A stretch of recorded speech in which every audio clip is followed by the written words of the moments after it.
always his work my father cared about. His research.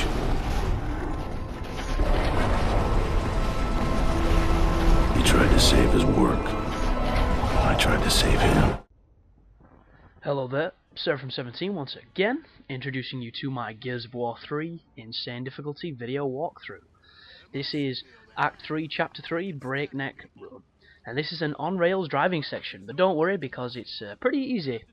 And you're going to be at the helm of these trucks. You will be firing the Vulcan cannon. It does have unlimited ammo, but it does take a while for her to, keep feeding the ammo to the gun. So if you go too crazy with it, you will have to wait until you can fire it properly again. And basically just shoot the Reavers, shoot everything in your path, and enjoy the ride, because this is not the longest of levels. It is one of the better driving sections in a game I've ever played, because everything's chaotic, everything looks crazy, everything looks really nice, and it doesn't hitch too bad when it comes to the frame rate, so it's a very enjoyable sequence. And I do apologise if I keep having to break. I've just eaten, and I'm feeling bloated as hell. I've just stuffed my face, which is always a good feeling, because I'm a bit of a fat bastard, so I do eat more than most. But one thing that's always stumped me is I've had my teeth and my cheek in my mouth my entire life, and yet I still somehow manage to bite my fucking cheek when I eat, and I hate it. And I've not done it for ages, and I was downstairs eating some pasta, like you do, just chewing away like a beast. But you've got to destroy these pipes, before you get to them, or they will probably kill you. I wouldn't know though, because I've never failed it, so you shouldn't struggle whatsoever with it.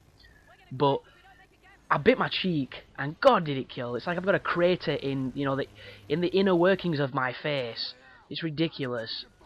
And it's something that you never grow out of doing. I mean, you'd think with muscle memory and, the routine of eating ever since you were younger, that you'd somehow, your face would acclimatise to its contours and whatnot, but lo and behold, I still bite my goddamn gum.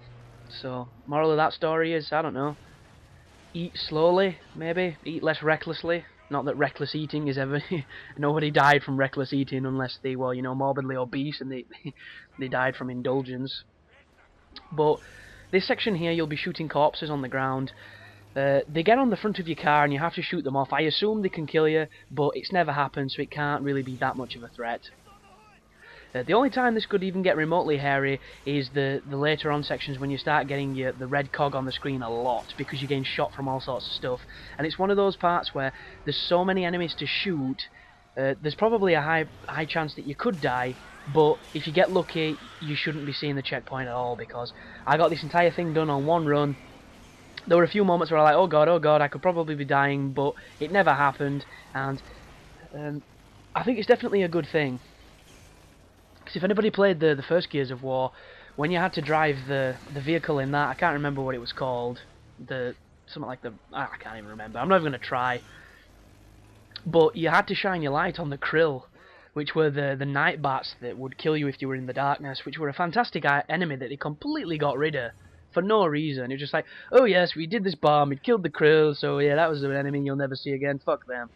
And I was a little disappointed because I liked them, because they reminded me of Pitch Black, but that vehicle section on Insane was difficult, because your vehicle did not have regenerating life. It had a health bar, I believe, and the more you got hit, obviously the more damage it took, and you would just get your shit pushed in by the krill if you weren't careful, and if you didn't know where they were coming from, and it was rather challenging. And then on Gears 2, there was a handful of on-rail sections where you were being attacked, and they could be really difficult in times if you didn't do them correctly. And I was actually not afraid, but a little bit nervous when it came to facing the ones on this game, because any game, the on-rail sections generally never feel balanced to the difficulties. A good example of this is Ghost Recon, the original, the first Ghost Recon Advanced Warfighter for the 360. I think it's the first or second level. There's an on-rail shooting section where you're shooting these dudes on top of these hotel complexes with a minigun, and if you do it on, I can't remember the difficulties for that. Is it something risk, elevated risk, I think. It's the red emblem. On that difficulty, that is literally one of the hardest parts of the game, because as soon as it starts up, if you're unlucky, you'll just die, and you don't seem to be able to control it. This bit here, He's a little bit hairy because there's a lot of locusts, but you'll notice they're shooting me a lot, but I'm not taking that much damage, and I don't know if it's because the Vulcan cannon's blocking a lot of the rounds, or if the enemies have been dumbed down a little bit, so that the rail sections aren't as ridiculous as they usually are.